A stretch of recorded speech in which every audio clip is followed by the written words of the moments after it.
মানুষ না একটার পর আরেকটা কুকুরকে হত্যা করা হচ্ছে একটি এলাকায়। কুকুর হত্যা নিয়ে আতঙ্কিত জনগণ। কেন হত্যা করা হচ্ছে কুকুর?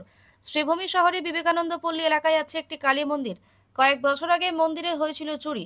সেই সময় থেকে মন্দিরে কয়েকটি কুকুর পোষা হয়েছিল। গতকাল 5টা থেকে 6টা কুকুরকে বিষ খাইয়ে হত্যা করে দুর্বৃত্তরা। মামলা দায়ের করা হয় সদর থানায়। মামলা দায়ের করার পর এসে প্রত্যক্ষ করেন পশুর বড় বড় হাড় ফেলা রাখা আছে। এই হাড়গুলো কুকুরের না, এলাকায় শান্তি নষ্ট করার একটি পরিকল্পনা করেছে দুষ্টু চক্ররা বলে অভিযোগ উত্থাপন করেন এলাকার জনগণরা।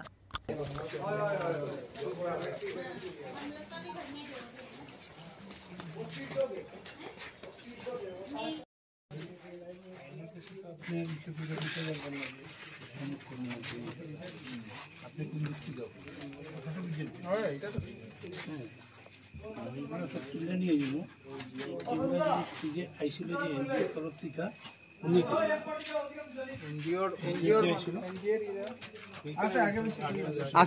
সামনে আস। আমরা বিবেকানন্দ সেটেলমেন্ট রোড বিবেকানন্দ পল্লীর সাধারণ হিন্দু নিরীহ নাগরিক। আজকে সকাল থেকে আমরা দেখতে পাই আমাদের মা কালীর মন্দিরের অনেকগুলো কুকুর আমরা পোষা হয়। একবার কি হয়েছিল, মন্দির চুরি হয়েছিল, তারপর থেকে আমরা মন্দিরে কুকুর পুষি। হ্যাঁ, তারপর দেখা যায় সকালবেলা একটা কুকুর মারা গেছে, একটা মারা গেছে। আমরা মনে করেছি এগুলো কি সাধারণভাবে মারা যেতে পারে। তারপর সন্ধ্যা হতে রাত হতে প্রায় 5-6টার মতো কুকুর প্রায় মরে গেছে। 2-3টে এখনো আধমরা অবস্থা আছে। কিছু পাড়া প্রতিবেশীর লোকেরা তেঁতুল জল যে যে ইয়ে আছে কিছু সুস্থ করা হয়েছে। তার এই গল্লিতে কিছু কিছু দুষ্কৃতীদের আনাগুনা, হয়তো এদের আনাগুনাতে এই আমাদের এই সার্মেয়গুলো থাকার জন্য ওদের কোনো অসুবিধা হতে পারে। তার জন্য ওইগুলোকে হয়তোবা কেউ কোনোভাবে কোনো বিষাক্ত পদার্থ দিয়ে কিংবা মারার চেষ্টা করেছে ওদেরকে। কিছু কিছু লোক আছে পাড়াতে, এরা ভিন গ্রহের বলবো আমি। এরা কুকুর দেখলেই ও কারণে কুকুরকে ঢিল মারে, পাথর ছুঁড়ে, যা ইচ্ছা তা ব্যবহার করে। ছোট বাচ্চা ছিল কুকুর এটাকেও মেরেছে। এর আগে অনেকবার ঘটনা হয়েছে আমাদের পাড়াতে এরকম। আমরা তখন প্রশাসনকে, এনজিওদেরকে জানিয়েছি, যথাযোগ্য কিছুই হয়নি। তারপর আমরা আসার পরে আর এই জায়গাতে কিছু বাজে নেশার জিনিস বিক্রয়ের একটা স্থান হয়ে দাঁড়িয়েছে। অপরিচিত লোক দেখা যায়। আর কিছু বাড়িতে দেখতে সন্দেহজনক মানুষের বসবাস সেখানে হয়েছে। তার জন্য কিংবা এই সারমেয়গুলোকে, নির্মম অবলা প্রাণীদেরকে মারা হয়েছে। তারপর আমরা থানাতে যাই, গিয়ে প্রশাসনের কাছে বিচার আমরা জানিয়ে আসার পরে যখন আমরা এই বডিটা, এখানে কুকুরের বডিটা ফালানো, তার সামনে কিছু বড় বড় পশুর হাড় দেখতে পাই। এই পশুর হাড়গুলো এইখানে পড়ে আছে পুরো পাড়ায়। এই পাড়াটা হচ্ছে হিন্দু এরিয়া। আগে এই পাড়াটা পুরো হিন্দু এরিয়াই ছিল। তারপর কিছু কিছু হিন্দু লোক বাড়িঘর বিক্রি করে গেছে এখান থেকে। এই জিনিসগুলো দেখে তারপর এই মাত্র দেখতে পেলাম। আমরা এগুলো এখানে তো কেউ হয়তো বা ইচ্ছাকৃতভাবে ফেলেছে। গিয়েছিলাম কুকুরের বিচার দিতে, তারপর আসার পরে বডি দেখি আমরা, আরে একটা বডি ছিল এখানে কুকুরের, এটা দেখি এসে নেই, পুরো মৃত। এইভাবে খুঁজাখুঁজি করার পর আমরা বড় বড় হাড় পশুর দেখতে পাই এই জায়গাতে। এখন কি হতে পারে, হয়তো উদ্দেশ্য প্রণীতভাবে কেউ এই এরিয়াতে বিশৃঙ্খলা সৃষ্টি করার জন্য, বিশৃঙ্খলাকারী কিছু ল্যান্ড মাফিয়া বলতে পারেন, এগুলো নজর পড়েছে পাড়ায়। তার জন্য হয়তো এগুলোকে এইভাবে করা হয়েছে। আমরা প্রশাসনের কাছে বিচার জানিয়েছি এটার উপযুক্ত তদন্ত হওয়ার জন্য। আর যদি আমরা 24 ঘন্টার ভিতর উপযুক্ত বিচার না পাই, তাহলে আমরা সমস্ত শহরের পশুপ্রেমীদের নিয়ে আমরা গণতান্ত্রিক পদ্ধতিতে যা করার প্রয়োজন, আমরা এই অবলা জীবগুলোকে ন্যায় পাইয়ে দিতে। শহরের অনেক জায়গা দেখা যায় এইভাবে কুকুর মরা, অনেক সময় রাস্তার সাইডে ইচ্ছাকৃতভাবে কুকুরের উপর দিয়ে গাড়ি উঠিয়ে যায়। আমরা এটাই বলে দিচ্ছি আপনাদের মাধ্যমে, আমরা সব পশুপ্রেমীদেরকে নিয়ে আমরা বৃহত্তর আন্দোলনে যাব। পাড়ার আমাদের মাতৃস্থানীয় কিছু লোক আছে, ওরা কাছাড়ি সিলিন্ডার থেকে 45 কোটি টাকার ইয়াবা ট্যাবলেট উদ্ধার, গ্রেফতার 5। কাছাড় পুলিশের ড্রাগস বিরোধী অভিযান অব্যাহত রয়েছে। কাছাড় পুলিশ গতকাল ড্রাগসের বিরুদ্ধে 2টি পৃথক অভিযান চালিয়ে বৃহৎ পরিমাণের ইয়াবা ট্যাবলেট উদ্ধার করেছে। কাছাড় জেলা পুলিশ সুপার নোমাল মাহাত্তার নেতৃত্বে পুলিশ নির্ভরযোগ্য গোয়েন্দা তথ্যের ভিত্তিতে দুটি অভিযান চালিয়ে ৪৫ কোটি টাকার ১.৫ লক্ষ ইয়াবা ট্যাবলেট জব্দ করেছে। চোরা কারবারিরা সিলিন্ডার ইয়াবা ট্যাবলেট বহন করছিল। ঘটনার সাথে জড়িত থাকার অভিযোগে ৪ জনকে গ্রেপ্তার করেছে পুলিশ।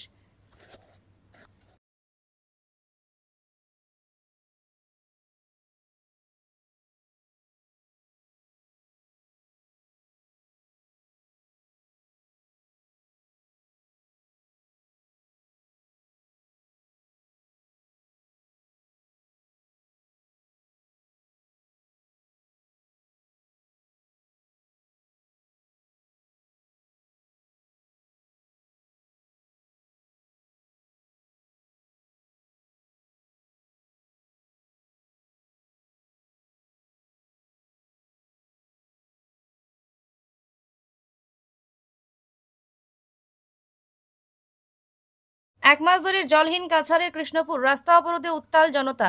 এক মাস ধরে পানীয় জলের তীব্র সংকটে ভুগছে কাছাড়ের রানীঘাট এলাকার কৃষ্ণপুর ভৈরবনগরে প্রায় ৪ শতাধিক পরিবার। Krishnapur Bhairabnagar water supply scheme থেকে জল সরবরাহ বন্ধ থাকায় চরম দুর্ভোগে পড়েছেন স্থানীয় বাসিন্দারা।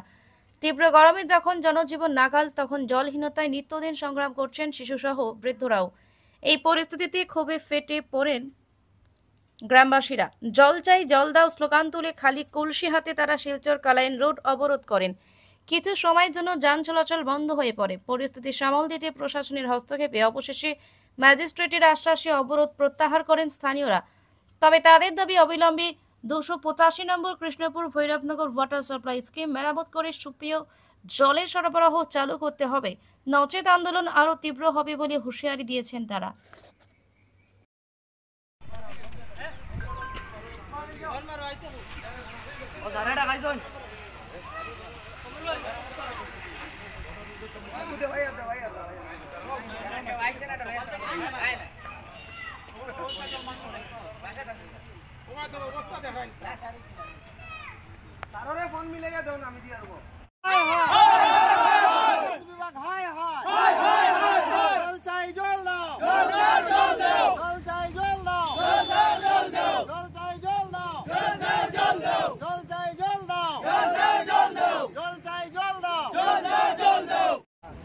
এখানে অনেক শিক্ষানুষ্ঠান আছে, তোমার ওদিকে একটা আছে, ওদিকে আছে। তোমার এখন শিক্ষানুষ্ঠানে যেগুলো ছাত্র আছে তারাও এখন ওই যে তোমার ফ্লাড এফেক্টেড যেগুলো হয়েছে, তোমার এই যে ফ্লাডের বন্যায় মানে অনেকগুলো পানি হয়েছে, তখন এই পিচির পানি গত 1 মাস থেকে বন্ধ থাকার কারণে এখন ওই যে ছাত্রগুলো তোমার এগুলো পানি মানে জিও করতে হয়, তোমার পান করতে হয় নোংরা জল তার লাগি তোমার সব মানুষ এখানে ভুক্তভোগী তোমার এই জলের কারণে।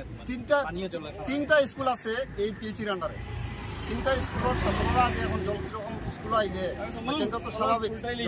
আজকে এখানে সব আমার উদ্দেশ্য হইল কি সব অসহায় হইয়া মানে এখানে জমায়েত হয়েছি, মানে আমরা একটা আমরা তানে এখন আনছি পুরানা মেম্বার তাইনো এখন আমরা দেখো এই কমিটি দীর্ঘদিনের এই পিএইচির সমস্যা। আর 2 বছর থেকে আমরা এই যে পিএইচির কমিটি আছে, যে এক্সিকিউটিভ বডি আছে, কোনো মিটিং কুটিং কিচ্ছু নাই।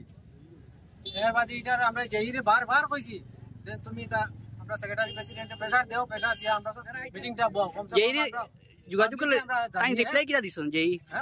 যেই লোকের সঙ্গে যোগাযোগ করার পরে তাই রিপ্লাইটা কিটা দিছন? তাই কমিটির লোকে যোগাযোগ করিয়া আর 2 বছর তাই যোগাযোগ কতরা আজ যে সেক্রেটারি আজ যে আমরা এক্সিকিউটিভ বডি আছি না এই কমিটি আজ এই বডির আমি হলাম ভাইস প্রেসিডেন্ট, কিন্তু আজ 2 বছর থেকে তার সেক্রেটারি প্রেসিডেন্টরা কইতে বলে তুমি কমিটির মিটিং ডাকাও, কিন্তু তারা এটা কোনো যোগাযোগ দেয় না। এটা বুঝছেন নি? তারা আমি প্রেসিডেন্ট ভাইস প্রেসিডেন্ট থাকা সত্ত্বেও তারা আমার মিটিং হয় না কইয়া তারা গরুয়া রাত্রে সেক্রেটারির ঘরে তারা মিটিং করে। কিন্তু এটা আমরা প্রতিবাদ করলে তারা আরো নানান অজুহাত দেখায়, বুঝছেন? যার কারণে এখন আমরা কমিটির মানুষ আমি আরো আছি এক্সিকিউটিভ বডির মানুষ, যার কারণে এই পিএইচির লোক এখন সবে ছাড়ি দিছে। ঠিক আছে। হামিংবার্ডস জাম্প রোপ ক্লাবের হাত ধরে রাজ্য চ্যাম্পিয়নশিপে কাছাড়ের 9টি স্বর্ণপদক জয় চতুর্থ রাজ্য জাম্প রোপ চ্যাম্পিয়নশিপ 2025 কাছাড়ের হামিংবার্ডস জাম্প রোপ ক্লাব তাদের অসাধারণ পারফরমেন্সের মাধ্যমে জেলাকে গর্বিত করেছে। আসামের জাম্প রোপ অ্যাসোসিয়েশনের অধিভুক্ত এই ক্লাবটি মোট 9টি স্বর্ণপদক এবং একটি রৌপ্য পদক জিতে নিজেদের শ্রেষ্ঠত্ব প্রমাণ করেছে। চ্যাম্পিয়নশিপে ক্লাবের প্রতিটি ক্রীড়াবিদ তাদের ব্যতিক্রমী পারফরমেন্স দেখিয়েছেন। আয়ন্তিকা সাহু ফ্রিস্টাইল এবং এন্ডুরেন্সে স্বর্ণপদক জিতেছেন। জয়শ্রীনাথ ডাবল আন্ডার এবং স্পিডে স্বর্ণপদক লাভ করেছেন। জিৎ দাস এন্ডুরেন্স এবং ফ্রিস্টাইলে স্বর্ণপদক অর্জন করেছেন। আকাশ দাস এন্ডুরেন্স এবং স্পিডে স্বর্ণপদক জিতেছেন। আয়ুষ রজক গতিতে স্বর্ণ এবং ডাবল আন্ডারে রৌপ্য পদক লাভ করেছেন। ক্লাবের এই সাফল্যের পেছনে কোচ হাদি উজ জামান চৌধুরীর নির্দেশনা, নিষ্ঠা এবং দূরদর্শিতা অনস্বীকার্য। তার সঠিক প্রশিক্ষণে ক্রীড়াবিদরা এই অভাবনীয় সাফল্য অর্জন করতে সক্ষম হয়েছেন। হামিংবার্ডস জাম্প রোপ ক্লাব ইভলিউশন জিমের প্রতিও তাদের আন্তরিক কৃতজ্ঞতা প্রকাশ করেছে। এই জিম প্রতিযোগিতার আগে ক্রীড়াবিদদের জন্য বিশ্বমানের প্রশিক্ষণের পরিবেশ প্রদান করেছে, যা তাদের শক্তি, ক্ষমতা এবং গতি তৈরিতে অপরিহার্য ভূমিকা পালন করেছে। হামিংবার্ডস জাম্প রোপ ক্লাবের এই অর্জন কাছাড় জেলার ক্রীড়া জগতে এক নতুন দিগন্ত উন্মোচন করেছে এবং আগামী প্রজন্মের তরুণ ক্রীড়াবিদদের জন্য এক উজ্জ্বল অনুপ্রেরণার উৎস হয়ে দাঁড়িয়েছে।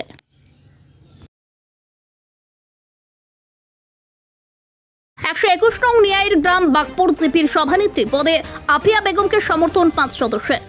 বাঁশকান্দি উন্নয়ন খণ্ডের অধীন 121 নং নিয়াইর গ্রাম বাগপুর জিপির সভানেত্রী চয়ন করতে জিপি সদস্যা আফিয়া বেগম লস্করকে সমর্থন জানালেন 5 জন সদস্য। এবার প্রথমবারের মতো নির্বাচিত গ্রুপ সদস্যরা জিপি সভাপতি কিংবা সভানেত্রী চয়ন করবেন। সভাপতি বা সভানেত্রী চয়ন করা হবে আগামী 21শে জুন থেকে 30শে জুনের মধ্যে। কিন্তু ভোট গণনার পর থেকে জিপি সদস্যদের সমর্থন আদায় করতে মাথার ঘাম পায়ে ফেলেছেন জিপি সভাপতি সভানেত্রী প্রার্থীরা। এদিকে 121 নিয়াইর গ্রাম বাগপুর জিপির সভানেত্রী পদের দৌড়ে অনেকটাই অগ্রগতি লাভ করেছেন প্রাক্তন এপি সদস্য সুজাইল ইসলাম লস্করের ভ্রাতৃবধূ আফিয়া বেগম লস্কর। সোমবার আফিয়া বেগমের বাড়িতে গিয়ে তাকে সমর্থন জানিয়েছেন অন্য 5 জন জিপি সদস্যরা। সাংবাদিকদের মুখোমুখি হয়ে গ্রুপ সদস্যরা জানান, আজ এক সভার মাধ্যমে জিপি সভানেত্রী এবং সহ সভানেত্রী মনোনীত করা হয়েছে এবং তাদের নেতৃত্বে জিপির উন্নয়ন হবে। আগামীতে আরও বাকি 4 গ্রুপ সদস্যরাও তাদের সমর্থন করবেন বলে আশা প্রকাশ করেন তারা। জিপি সভানেত্রী আফিয়া বেগম লস্কর 121 নং নিয়াইর গ্রাম বাগপুর জিপির সকল গ্রুপ সদস্য সহ জনসাধারণকে ধন্যবাদ জানান তাকে সমর্থন করার জন্য। তিনি জানান, একজনকে সভাপতি নির্বাচিত করলেও তিনি সবার মতামত নিয়ে কাজ করবেন। আগামী 5 বছর জিপির বিভিন্ন সমস্যা সহ গ্রাম উন্নয়নের প্রকল্প যাতে সঠিক বাস্তবায়ন হয় এবং যোগ্য হিতাধিকারীরা সুযোগ সুবিধা পায়, এই লক্ষ্য থাকবে।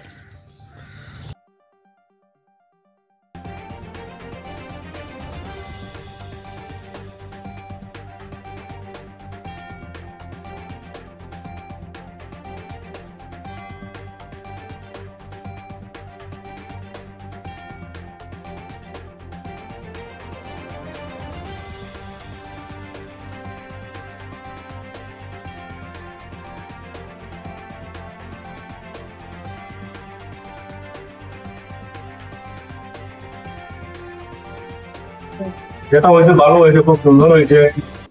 আমরা প্রধানমন্ত্রী নরেন্দ্র মোদী সাহেবের একটা কথা আছে যে বেটি বাঁচাও বেটি পড়াও, কথার সঙ্গে মিলিত আমরা একটা এমন সুন্দর হয়েছে আমাদের গ্রামে এবং জেলা পরিষদেও। আমি প্রতি গর্বিত যে আমাদের জেলা পরিষদে একজন আমরা লেডিস পেয়েছি, আর আমাদের সভানেত্রীও আমাদের আপনাদের সিলেক্ট করেছি, উনিও একজন লেডিস, উপসভাপতিও লেডিস। আমরা এটা প্রমাণ হয় যে আজকাল মেয়েরারেও আগে বাড়ানি লাগিয়া মেয়েরা সাহস দেওয়া লাগে, মেয়েরা সত্যি চালাইতে পারে। গ্রামে কিন্তু এটা বেশ মাননীয় মানুষে যে মেয়েরা কিছু করতে পারে না, এই না সেই না, এটা বেজান মাথায় ওটারে আজকে ক্লিয়ার হইলো যে জিনিস মেয়েরারে সম্মান দেওয়া লাগে, মেয়েরাও সব কিছু করতে পারে। আর আমরা 6 জনের মাঝে একজন যে আজকে সভানেত্রী আর একজন উপসভানেত্রী করছি। সভানেত্রী লাগে আমার 3 নম্বর গ্রুপের আফিয়া বেগম লস্কর, সভাপতি আমাদের হুমা বেগম বড়বইয়া। আর ওনাদেরকে নিয়ে আমরা আগামীতে যে 5 বছর আছে খুব সুন্দরভাবে কাজ করার চেষ্টা করবো আর খুব সুন্দর হইব। আর আরো 60 জন আমাদের সদস্যরা রয়েছেন বাকি, এরারেও আমি আহ্বান করি আর আশা রাখি যে এরাও আমাদের সঙ্গে এড হইবা। আর এরা নিয়ে 10 জনে মিলিয়ে সুন্দর করে জিপিটা চালাইমু। আর আমাদের রাকা ভাইও আজকে আমাদের এখানে অ্যাটেন্ড হয়েছিল না, তাইনও আমাদেরকে যতটুকু লাগে ততটুকু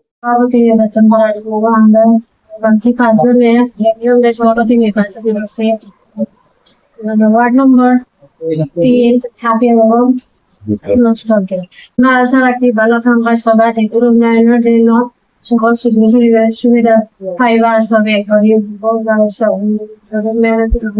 বেশি ভালো হইব তখন আশা হইয়া সবার কাছে বেগম লস্করকে সভাপতি করলাম। পঞ্চায়েতের গ্রামের কাজকর্ম ভালোভাবে চালাবেন আমরা সবাই আশা রাখি। আপনাদের সবাই দোয়া এবং আশীর্বাদ রাখবে। আজকে আমরা সবাই আমি সব নিয়ে চলতাম, সকল আমার বাড়ানো আমি তারা ধন্যবাদ জানাই সকল মুরব্বীগণকে আর খুশি গেছি সকল মুরব্বীগণকে আমি ধন্যবাদ জানাই। এলাকার যা তাদের সবকিছু বলুন আজকে খুব ভালো লাগছে, তারা 5 জনে সমর্থন করছেন আফিয়া বেগম বাগবুজ পঞ্চায়েত লাগি। আমি আশা রাখি আরো 4 জন ভালো লাগি, 10 জনে মিলে গ্রুপ সবটা সমানভাবে দেখার লাগি। সব জমাইত 121 নম্বর গ্রাম বাগপুর প্রেসিডেন্ট বানানো হয়েছে। সবে 7-6 জন মিলিয়া বানাইনি হয়েছে। আর আমরা আশা করি সবে মিলিয়া গ্রাম বাগপুর গ্রাম পঞ্চায়েতে যাতে বেশ ভালো কাজ হয় আগের তুলনায়। আগে তো কিছু কাজ কম হয়েছে, তুলনায় একটু বেশি কাজ করার চেষ্টা আমরা সবাই মিলিয়া করতাম। আর সব যারা বাকি রয়েছেন আরো 4 জন তারারে আমরা ওয়েলকাম জানাইতাম চাইয়া, সব যদি আইন সবাই মিলিয়া করতাম। 10 জনে মিলিয়া পুরা জিপির কাজটা বেশ ভালো করতাম ও চিন্তা। অধিক গরমের জন্য শ্রীভূমি জেলার বিদ্যালয়গুলিতে পাঠদানের সময়সূচি পরিবর্তন। শ্রীভূমি জেলায় চলতি অত্যাধিক গরমের ফলে সৃষ্ট পরিস্থিতিতে বিদ্যালয়ের ছাত্রছাত্রীদের পাঠদানে স্বস্তি প্রদান করতে জেলা প্রশাসনের নির্দেশে শ্রীভূমি জেলার সব সরকারি, প্রাদেশিকৃত ও বেসরকারি বিদ্যালয়ের পাঠদানের সময়সূচির পরিবর্তন করা হচ্ছে। পরিবর্তিত সময়সূচি অনুসারে নিম্ন প্রাথমিক বিদ্যালয়ের পাঠদান শুরু হবে সকাল 7:30টা, চলবে সকাল 11:30 পর্যন্ত। পাশাপাশি এমই স্কুলের পাঠদান শুরু হবে সকাল 7:30টায়, চলবে বেলা 12টা পর্যন্ত। এছাড়া হায়ার সেকেন্ডারি ও সিনিয়র সেকেন্ডারি স্কুলে পাঠদান শুরু হবে সকাল 7:30টায় ও বেলা 12:30 পর্যন্ত চলবে। এতে শ্রীভূমি বিদ্যালয়সমূহের পরিদর্শক জানিয়েছেন, বোর্ড, কাউন্সিল অথবা ডিএলআইসি পরিচালিত পরীক্ষা এই আদেশের ফলে পরিবর্তন করা হবে না এবং পূর্ব নির্ধারিত সূচি অনুসারে যথারীতি চলবে। বিদ্যালয়গুলিতে পিএম কুশন অর্থাৎ মিড ডে মিল সুবিধা অনুসারে সকাল 11টায় পরিবেশন করতে বলা হয়েছে। এই আদেশে বিদ্যালয় কর্তৃপক্ষকে ছাত্রছাত্রীদের স্বার্থে কিছু নিয়ম মেনে চলতে নির্দেশ দেওয়া হয়েছে। এর মধ্যে মর্নিং অ্যাসেম্বলি ক্লাসরুমের ভিতরে করতে হবে। বিদ্যালয়ে ছাত্রছাত্রীদের পর্যাপ্ত পানীয় জল পান করা বিদ্যালয় কর্তৃপক্ষকে সুনিশ্চিত করতে হবে। ছাত্রছাত্রীরা ওয়েস্টকোট ও টাই না পরে স্কুলে আসতে পরামর্শ দেওয়া হয়েছে। বিদ্যালয় কর্তৃপক্ষকে ক্লাসরুমের সব পাখা ঠিকভাবে চলা, কক্ষগুলিতে পর্যাপ্ত বাতাস প্রবেশ করা সুনিশ্চিত করতে হবে। বিদ্যুৎ সরবরাহের বিকল্প ব্যবস্থা রাখতে বলা হচ্ছে।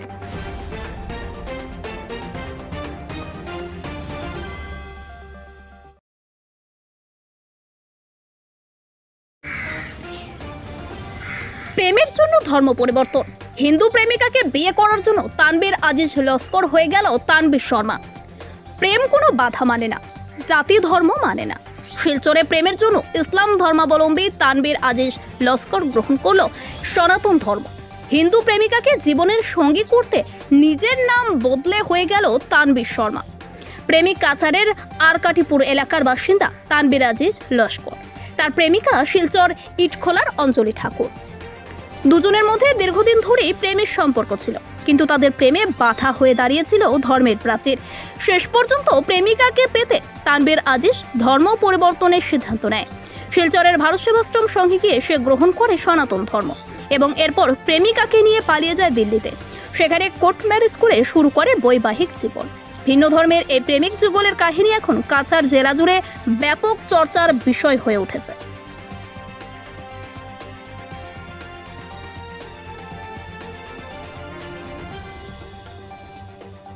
फ्रेंड्स, आज हमारे पास ये जो कपल आए हैं वो all the way from Assam Delhi शादी करने आए थे और एक मैसेज भी अपनी फैमिली को देना चाहते हैं। इनकी शादी हो गई है बताइए जी, क्या चाहते हैं आप कहना? मेरा नाम है तनवीर शर्मा जी, और ये है अंजलि ठाकुर जी। आप बोलिए। मैं और ये घर से निकल चुके हैं और अभी हम लोग अच्छे से मतलब खुशी से रह रहे हैं, और मैं नहीं चाहती कि घर वाले हमारे रिलेशन को लेके बीच में पड़े या इनके घर में जाएं। हम अपनी खुद की मर्जी से आए हैं और हम अभी खुश हैं।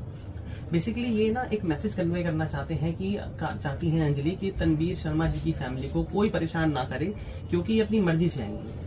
और मैं अपना फैमिली को छोड़ के ही निकला हूँ। तो अच्छा, आप दोनों निकल कर आ गए हैं और आप दोनों अपना अलग रहना चाहते हैं। ठीक है, तो इनका अपना एक डिसीजन है कि भाई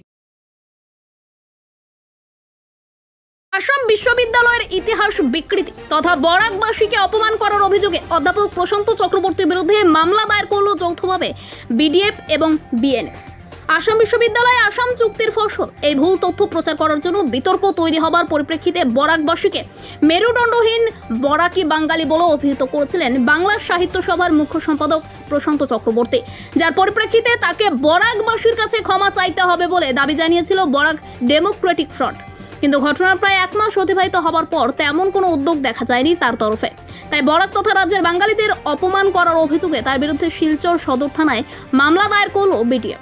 পরে সাংবাদিকদের সাথে কথা বলতে গিয়ে বিডিএফ মিডিয়া সেলের আহ্বায়ক জয়দেব ভট্টাচার্য বলেন যে তারা এতদিন অপেক্ষা করেছেন এই ভেবে যে হয়তো এই অধ্যাপক তার ভুল স্বীকার করে ক্ষমা চেয়ে নেবেন, কিন্তু যেহেতু তিনি এখনো নির্লিপ্ত তাই বিডিএফ এর পক্ষ থেকে শিলচর সদর থানায় তার বিরুদ্ধে মামলা দায়ের করা হলো।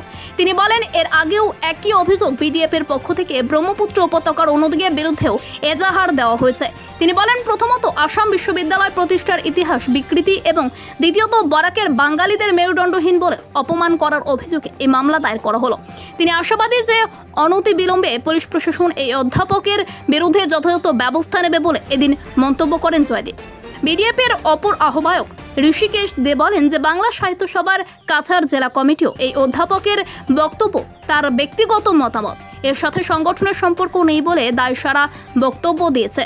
ঋষিকেশ বলেন বিডিএফ চায় না বরাক উপত্যকার বাঙালিদের মধ্যে কোনো বিভাজন বা ভুল বোঝাবুঝি হোক, তাই তিনি চান যে বাংলা সাহিত্য সভার স্থানীয় কমিটি আসাম বিশ্ববিদ্যালয় আসাম আন্দোলন না বরাকবাসীর আন্দোলনের ফসল সে ব্যাপারে স্পষ্টীকরণ দিক।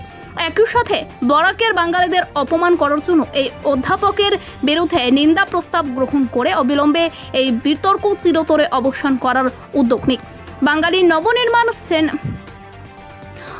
নবনির্মাণ সেনার পক্ষ থেকে সুমন দে এবং দুলাল ভৌমিক বলেন যে তারা এর আগে আসাম বিশ্ববিদ্যালয় প্রতিষ্ঠা নিয়ে মিথ্যা তথ্য এবং বরাকের বাঙালিদের অপমান করার জন্য প্রশান্ত চক্রবর্তীকে সবার কাছে ক্ষমা চাইতে বলেছিলাম।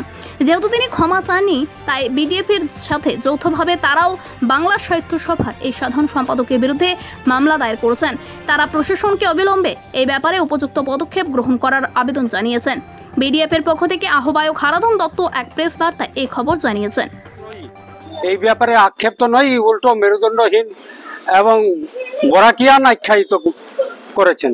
আমরা বিগত দিনে দেখেছি এই প্রশান্ত চক্রবর্তী গামছা জোড়া দিয়ে একটা সাংস্কৃতিক একটা বিড়ম্বনার করেছিলেন এবং পরবর্তীতে তিনি ক্ষমাও চাইতে বাধ্য হয়েছিলেন। এইভাবে যে উদ্ভণ্ডালী কাণ্ড ওনার নতুন নয়, আমরা এতদিন অপেক্ষা করেছিলাম যে উনি এই ব্যাপারে একটা সদর্থক ভূমিকা নেবেন এবং হয়তো মুখ ফিসলে বলে ফেলেছেন এই ধরনের কথা থেকে তিনি আক্ষেপ অন্ততপক্ষে প্রকাশ করবেন, কিন্তু আমরা এতদিন অপেক্ষা করার পর যখন দেখলাম যে কোনো সাড়া নেই তখন আর কি করব, আমরা আইনের আশ্রয় নিতে বাধ্য হব। এখন পুলিশই এই ওনার বক্তব্যের পরিপ্রেক্ষিতে আইনি ব্যবস্থা নেবে এই আশা রাখছি। বিএনএস মানে বাঙালি নবনির্মাণ সেনা আর বিডিএফ যৌথভাবে আজকে আমার পূর্ব বক্তারা যে কথাগুলো বলেছেন যার বিষয়ে উনি মনে করি একটা জাতিকে আঘাত করেছেন। এভাবে কোনো জাতিকেই উদ্দেশ্য করে এর মন্তব্য করা উচিত নয় আমার মনে হয়। তারপরও এমন দিন করেছেন যেদিন এই জাতির একটা আত্মসম্মানের একটা ভীষণ বড় দিন 19শে মে, যেটা আমরা পূর্বপুরুষ থেকে পালন করে আসছি, আজ অবধি পালন করে আসছি। যদিও এটার কোনো সুরাহা হয়নি সরকারের তরফ থেকে, কিন্তু আমরা প্রত্যেকবারই দাবি রেখেছি, আবেদন জানিয়েছি, অনুরোধ জানিয়েছি, এবারও সেরূপ করছি। কিন্তু ওই দিন এই মহাশয় যেভাবে আমাদের বরাকের অপমান করেছেন, বরাকি বলে আর বাঙালিদের মেরুদণ্ডহীন বলে একটা জাতিকে নিক্ষেপ করেছেন উনি উক্তি, এটা উচিত হয়নি আমার মতে। তাই আজকে আমরা যৌথভাবে বরাক ডেমোক্রেটিক আর বাঙালি নবনির্মাণ সিনহা উনার বিরুদ্ধে আমরা অপেক্ষা করেছি অতদিন। যদি উনি নিজের থেকে স্লিপ অফ টাং, অনেকের অনেক সময় হয় মুখ থেকে ফিসলে যায় অনেক কথা, এতে যদি কেউ অ্যাপোলজি স্বীকার করে তখন সেটা ক্ষমাপ্রার্থী হয়ে যায়। কিন্তু আমরা অপেক্ষা করেছি যে উনি বিপরীত কিছু একটা বলবেন এইটার বিষয়ে, উনার ভুল হয়েছে বা একটা জাতিকে এরকম ভাবে উদ্দেশ্য করে বলা উচিত হয়নি। এটা বললেও আমরা হয়তো চুপ থাকতাম, কিন্তু আমরা অনেকদিন অপেক্ষা করেছি, আগেও এরকম অনেক কিছু আমরা পেয়েছি উপহার যেগুলো আমাদের সহ্যের বাইরে।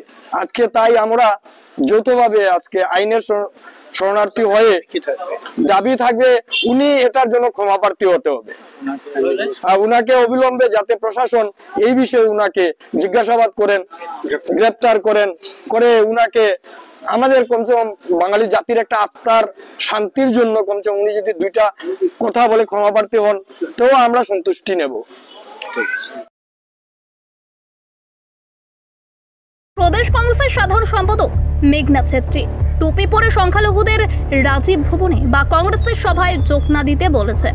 সামাজিক প্রচারের মাধ্যমে এই খবর তোলপাড় করেছে। যদি খবরটি মিথ্যা হয়, মেঘনাথ ছেত্রী কেন প্রতিক্রিয়া ব্যক্ত করছেন না?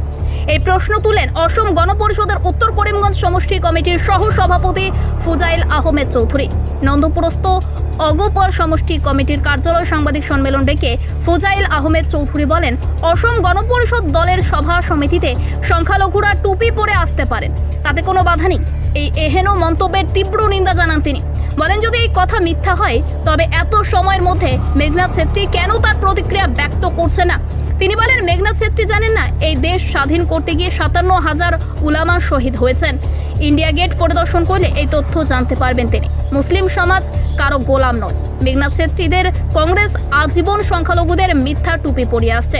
এখন সংখ্যালঘুরা অনেক সচেতন, তাই কংগ্রেস নেতারা সংখ্যালঘুদের কাছে টানতে নানান পন্থা অবলম্বন করছেন।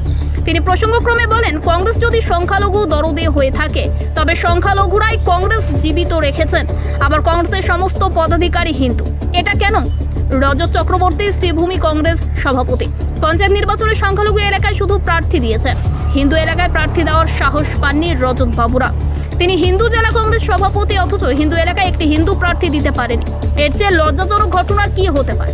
এই মন্তব্য করে ফুজাইল আহমেদ চৌধুরী রজত চক্রবর্তীকে স্বেচ্ছায় পদত্যাগের দাবি জানান। বলেন, অসম গণপরিষদ রজত চক্রবর্তীকে স্বেচ্ছায় পদত্যাগের দাবি জানান। বলেন, অসম গণপরিষদ প্রতিটি জাতি, ভাষা, জনগোষ্ঠীর লোক নিয়ে চলে। তিনি সংখ্যালঘু কংগ্রেসীদের টুপি পরে অগপ দলে যোগদানের আহ্বান জানান। বলেন, ডি ভোটার এনআরসি কংগ্রেসের তৈরি, যার ফলে এখন সংখ্যালঘুরা ভোগ করছেন। অসম গণপরিষদ শাসন ক্ষমতা থাকলে বাংলাদেশের সমস্যা সংখ্যালঘুরা ভোগ করতেন, যার ফল এখন সংখ্যালঘুরা ভোগ করছেন। অসম গণপরিষদ শাসন ক্ষমতা থাকলে বাংলাদেশের সমস্যা সংখ্যালঘুরা ভুগতেন না। অসম গণপরিষদ সমহিমায় চলছে, জাতি, ধর্ম, বর্ণ নির্বিশেষে সবাইকে নিয়ে চলে অসম গণপরিষদ। কংগ্রেস সংখ্যালঘুদের নিয়ে চলে, আবার কংগ্রেসের বড় নেতা সবাই হিন্দু, কিন্তু তারা হিন্দু অধ্যুষিত এলাকায় সভা করার সাহস পায় না। তাই ফুজাইল আহমেদ চৌধুরী কংগ্রেসের সংখ্যালঘুদের আত্মসমর্পণের কারণে অসম গণপরিষদ বলে টুপি পরে এসে যোগদান করার আহ্বান জানান এবং কংগ্রেস ত্যাগের আর্জি জানান। একই আবেদন জানান হাফিজ রশিদ আহমেদ চৌধুরীর প্রতি। মোৰ নাম ফুজাইল আহমেদ চৌধুৰী। তো মই এই কাৰণে আজি সাংবাদিক সন্মিলনটো ৰাখিছোঁ। আমাৰ অসম প্ৰদেশ কংগ্ৰেছৰ সভাপতি গৌৰৱ গগৈ ডাঙৰীয়া, তেখেত সভাপতি হৈছে প্ৰদেশ কংগ্ৰেছৰ, তেখেতে দলৰ কথা আমি তাক শুভেচ্ছা জনাইছোঁ, অভিনন্দন জনাইছোঁ। আমাৰ দলৰ পৰা তেখেতে ভালকৈ কাম কৰক, আমি এইটো জনাইছোঁ। কিন্তু এতিয়া হঠাৎ কৰি মই কালি এটা দেখা পালোঁ যে কিছুমান ছ'চিয়েল মিডিয়াৰ যোগে, ছ'চিয়েল মিডিয়াত প্ৰচাৰ হৈছে যে আপোনাৰ গৌৰৱ গগৈয়ে হোৱাটছএপ যোগেদি বোলে কিবা এটা কথা কৈছে যে মুছলমান সমাজ টুপি খুলি ৰাজীৱ ভৱন আৰু সভা সমিতিত যাব লাগে। তো সেই আমি গৌৰৱ গগৈ ডাঙৰীয়াৰ স্পেসিফিকলি কিছু পোৱা নাই। যদি সঁচা হৈ থাকে তে আমি এইটো কণ্ডেম কৰিছোঁ। আর মুসলমান সমাজক কত কি যাব লাগে কোৱাৰ অধিকাৰ তেখেতৰ নহয়। এই মুসলমান সমাজ এই দেশৰ নাগৰিক, এই দেশত কত যাব লাগে, কোন দলত কেনেকৈ যাব লাগে কোৱাৰ তেখেতৰ কোনো অধিকাৰ নেই বুলি আমি ভাবোঁ। আর যদি তেখেতে কোৱা নাই তেতিয়া ৰাইজৰ আহি তেখেতে এটা স্পষ্টীকৰণ দিয়ক যে মই কোৱা নাই। তো আৰু এটা কথা আমাৰ এটা কথা যদি এইটো সঁচা হৈ থাকে তে গৌৰৱ গগৈ ডাঙৰীয়াক আমি অনুৰোধ কৰিম, আপুনি ইণ্ডিয়া গেটত গৈ মুছলমান সমাজ যে ৫৭,০০০ মানুহ স্বাধীনতা আন্দোলনৰ শ্বহীদ হৈছে ওলামায়ে কেৰাম, যিটো আলিম সমাজ, সেইকাৰণে আমি আহ্বান কৰিছোঁ তেখেতে ইণ্ডিয়া গেট গৈ চাব কিমান মানুহৰ শ্বহীদত লিখা আছে তাত।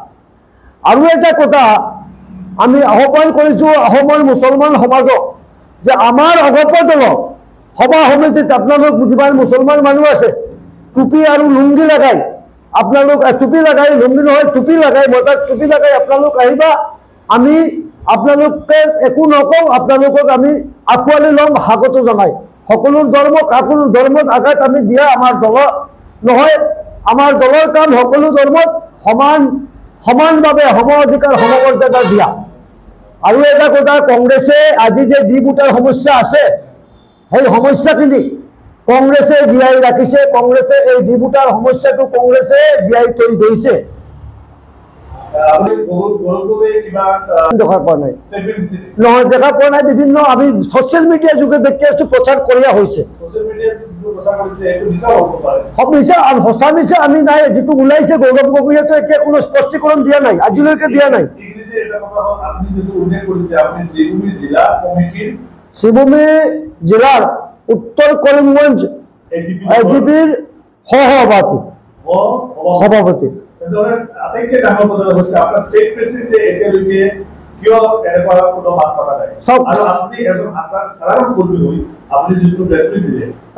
চব আমাৰ দুখ লাগিছে আমাৰ সমাজৰ। আমি এজন মুছলমান, যদিহে মুছলমানৰ কাৰণে এইটো কথা কয়, আমি আজি স্বাধীনতা আন্দোলনত শ্বহীদ হলো দেশৰ কাৰণে। আর আমার 90% মুসলমান এতিয়াও কংগ্রেসত আছে, 90% মুসলমান। আর মুসলমানের টুপি লাগাই না যাব বলে যদি কোনো কয়ে থাকে, যদি কোনো কয়, তেতিয়া আমি তার প্রতিবাদ করিম 100বার। আমার দলৰ ষ্টেট লেভেলত দিয়া নাই এইটো কাৰণে এতিয়ালৈকে আমাৰ ষ্টেট লেভেলৰ দলৰ কামত গৌৰৱ গগৈৰ বিষয়টো পাত্তাই দিয়া নাই। কাৰণ আমি চৰকাৰত আছো, আমি এই যে গৌৰৱ গগৈ কিবা হৈছে কি কৈছে এইটো লৈ সময় নাই। আমাৰ হাইকমাণ্ডৰ সময় নাই, দেশৰ উন্নয়ন কৰিব, ফ্লাড আছে, বৰষুণ দি আছে, ফ্লাড আছে, এফেক্টেড আছে, এইটো লৈ ব্যস্ত। আমিতো কাম যিটো গ্ৰাছৰুট লেভেল কাম আমি কৰোঁ, আমি দলৰ যিটো সৈনিক আছো সেইবিলাকে কৰোঁ। এইটো কাৰণে দিয়া নাই হ'ব পাৰে বা দিবও পাৰে, তেখেতৰ ব্যক্তিগত ব্যাপাৰ। প্ৰেচিডেণ্ট আমি যে ষ্টেটমেণ্ট দি আছো, অলপ আগত মোৰ প্ৰেচিডেণ্ট তাতে আছিল, ফ্লাডৰ কাৰণে মানুহ লৈ গৈছে। আমাৰ পুৰা জিলা কমিটি, আমাৰ জিলা কমিটি, নৰ্থ কমিটি এতিয়া ফ্লাডৰ কাৰণে ঘূৰি আছে বুলি আমি ছচিয়েল মিডিয়াৰ যোগে মন্তব্য, ছচিয়েল মিডিয়াত প্ৰচাৰ হৈছে। তেখেতৰ কোনো ভাষ্য কিন্তু আমি দেখা নাই। যদি মিছা হয় তেখেত আমি আহ্বান জনাইছোঁ তেখেতৰ, যদি মিছা হয় তেতিয়া সি স্পষ্টীকৰণ দিয়ক যে মোক কোৱা নাই। চব আমি নাজানো সংখ্যালঘু ৰাইজ কিয় ইমান কংগ্ৰেছৰ ৰেলীত আছে। আজি ডি ভোটাৰৰ সমস্যাটো কংগ্ৰেছে তৈ গৈছে, NRC-টো ঝুলন্ত কৰি গৈছে, কোকৰাঝাৰ দাঙ্গা কৰাইছে। আপুনি চাই লওক, আজিলৈকে জিলা কংগ্ৰেছৰ সভাপতি যিবিলাক আছে কৰিমগঞ্জৰ শ্ৰীভূমি জিলা কংগ্ৰেছৰ কৰিমগঞ্জ শ্ৰীভূমি জিলা, তেখেতৰ সভাপতি ৰজত চক্ৰৱৰ্তী, কিন্তু এটা প্ৰাৰ্থী দিব পৰা নাই। হিন্দু এৰিয়াত আপোনাৰ মুছলমান এৰিয়াত গৈ প্ৰাৰ্থী দিছে, হিন্দু সমাজত গৈ মিটিং কৰিব পৰা নাই। মুছলমানৰ ভোট লৈছে, মুছলমান থাকিছে কংগ্ৰেছত, থাকি কিনা মুছলমানে কাম কৰিছে আৰু চেয়াৰত বহিছে বেলেগ মানুহবিলাক। আজি যদি আমি সমমৰ্যাদা সম অধিকাৰ কংগ্ৰেছে কয়, তো কিয় শ্ৰীভূমিত ইয়াত মুক্তদিৰ চৌধুৰীৰ সভাপতি পতা নাই, ৰজত চক্ৰৱৰ্তী কিয় হৈছা? আমাৰ কথাটো হৈছে ইয়াত। আৰু হিন্দু সকলো এৰিয়াত কিয় প্ৰাৰ্থী দিব পৰা নাই? আমাৰ প্ৰশ্ন হৈছে গৌৰৱ গগৈ দলৰ সকলো মজিয়াত আমাৰ প্ৰশ্ন। চব আমি সৰ্বপ্ৰথম আমাৰ যি সাংবাদিক ভাইসকল আৰু আমাৰ গণতন্ত্ৰৰ চতুৰ্থ চাপ সকলো চেনেলৰ সাংবাদিক বন্ধুদেরকে আমি শুভেচ্ছা জানাচ্ছি। আজি আমার ইয়াত আহার জন্য আমি আপনার অগপ দলৰ উত্তর করিমগঞ্জ অগপর সহ সভাপতি। তো আজি আমার কারণটো হয়েছে এই সাংবাদিক সম্মেলন ডাকার কারণটো হয়েছে আমার